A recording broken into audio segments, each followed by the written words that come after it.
एक गलती।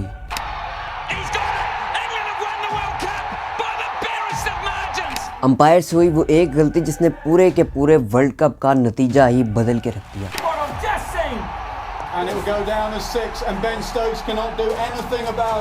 वो एक गलती जिसने एक डिजर्विंग टीम के हाथों में आए हुए वर्ल्ड कप को ही उनसे छीन लिया। क्या एक प्लानिंग के साथ न्यूजीलैंड को ये वर्ल्ड कप हरवाया गया था, या ये अंपायर से हुई क्रिकेट की हिस्ट्री में सबसे बड़ी गलती थी?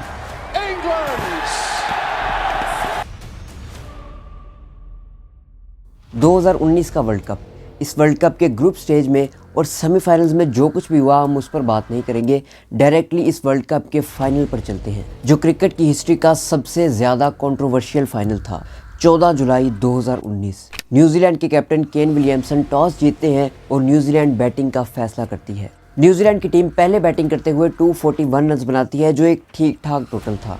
जिसके बाद इस टारगेट को चेज करने इंग्लैंड की टीम आती है और 86 रन पर इंग्लैंड के कैप्टन मॉर्गन के आउट होने के बाद बेन स्टोक्स बैटिंग करने आते हैं।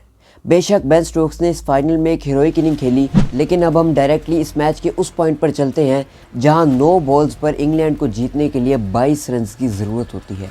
जिम्मी नीशम बॉलिंग करवा रहे थे और बेन स्टोक्स स्ट्राइक पर थे, और बेन स्टोक्स के साथ tail ender Jofra Archer batting कर रहे थे। बेन स्टोक्स यहाँ शॉट मारते हैं, लेकिन बोल्ट उसको कैच करने के बाद बाउंड्री से टकरा जाते हैं और ये एक छक्का हो जाता है। नेक्स्ट बॉल पे सिंगल आता है और उसके बाद जिम्मी नीशम जोफ्रा आर्चर को क्लीन बोल्ड कर देते हैं। अब आता है इस मैच का फाइनल ओवर। लास्ट ओवर में इंग्लैंड को जीतने के लिए 15 रन की ज़रूरत थी। न्यूजीलैंड के सबसे अच्छे बॉलर ट्रेंट बोल्ट ने ये लास्ट ओवर करना था। पहली बॉल एक परफेक्ट यॉर्कर और पहली बॉल पर कोई रन नहीं। ओवर की सेकंड बॉल पर भी दोबारा से कोई रन नहीं आता और अब नेक्स्ट 4 बॉल्स पर 15 रन की ज़रूरत थी। अगली बॉल पर बेन स्टोक्स एक छक्का मार देते हैं। अब स्कोर चाहिए था 3 बॉल्स पर 9। बोल्ट यहाँ पे फुल टॉस बॉल करते हैं, जिसको हिट करके बेन स्टोक्स रन लेने के लिए दौड़ते हैं। दूसरे एंड पे बेन स्टोक्स के साथ आदिल रशीद थे। अब किसी भी हाल में बेन स्टोक्स को स्ट्राइक अपने पास ही रखनी थी। बेन स्टोक्स दूसरे रन के लिए भागते हैं और गप्टिल की थ्रो की हुई बॉल बेन स्टोक्स को लग के चौके के लिए चले जाती है। अब यहाँ पे अंपायर कुमार धर्मसेना से एक बहुत बड़ा ब्लंडर होता है। कुमार धर्मसेना यहाँ 5 रन का इशारा करने की जगह 6 रन का इशारा कर देते हैं, जो बिल्कुल क्रिकेट के रूल्स के खिलाफ था। अगर क्रिकेट के ओवर थ्रो रूल 19.8 को देखा जाए तो वहाँ साफ साफ लिखा है कि if the boundary results from an overthrow और from the wilful act of a fielder, the run scored shall be any runs for penalties awarded to either side and the allowance for the boundary, and the runs completed by the batsman together with the run in progress if they had already crossed at the instant of the throw or act। अब यहाँ साफ साफ लिखा है कि over throw के साथ run सिर्फ तभी कंप्लीट होंगे जब थ्रो के इंस्टेंट वक्त पर बैट्समैन एक दूसरे को क्रॉस कर चुके होंगे।